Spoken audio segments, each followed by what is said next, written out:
One of the secret weapons that Hamas uses to transport weapons and goods throughout Gaza is its labyrinth of tunnels. Using these tunnels, they are able to evade Israeli detection from air surveillance. Because of this, they are a huge part of how Hamas are able to carry out their deadly attacks. With this being such a useful network, Israel has understandably tried to take the tunnels out of operation.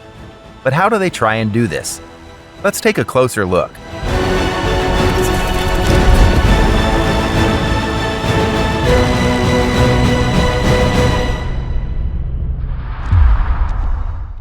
The tunnels are vast and fully functional.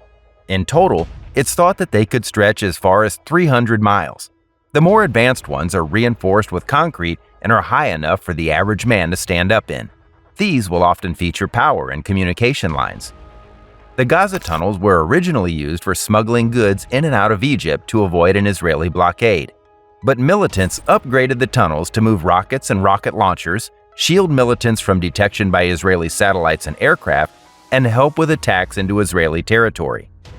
The massive underground cave system includes storage rooms, electrical generators, command centers, and supplies for Hamas fighters. One tunnel that was particularly advanced was found by the Israeli military in 2014, before a clash with Hamas, and it included a 165-foot deep entry shaft, which then stretched about 2 miles underground before re-emerging above the ground. The arched concrete roof was about 5 feet high. From end to end, telephone and electric wires with rails for ferrying goods were present. The network was built by a huge amount of Palestinian workers. They used sophisticated machinery and thousands of tons of cement to construct what is now one of Hamas's most useful weapons. Israel has unsuccessfully tried to stop the flow of military supplies coming into Gaza by destroying the tunnels. Egypt has also tried to stop their use.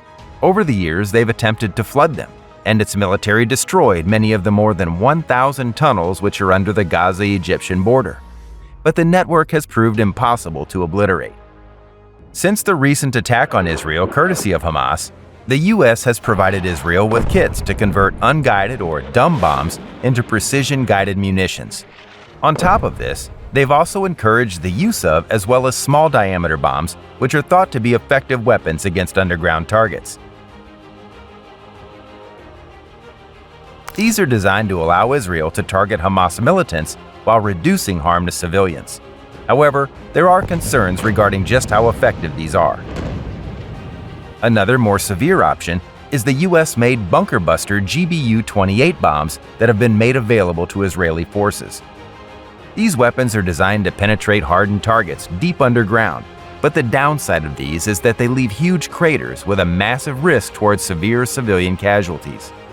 This formidable weapon uses basic physics to penetrate up to 100 feet of earth with a massive 4,637-pound frame and 630 pounds of high explosives. It also features smart fuses and laser guidance, which helps to inflict significant damage on its targets and the surrounding areas. Israel has also adopted other approaches to neutralize these tunnels, using combat engineering techniques and an underground border wall. And most notably, during the 2008-2009 Gaza War, Israel was reported to use the Bunker Buster bomb that we already mentioned. But despite all of Israel's efforts, the tunnels still remain and are a key part of the Gaza conflict.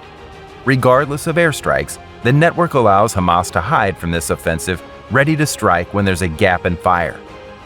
For as long as the tunnels are operational, they'll always be a threat, so it's imperative that Israel works out a way to neutralize them. What do you think about the Hamas tunnel network? Let us know in the comments, and please like this video if you've enjoyed it. Thanks for watching.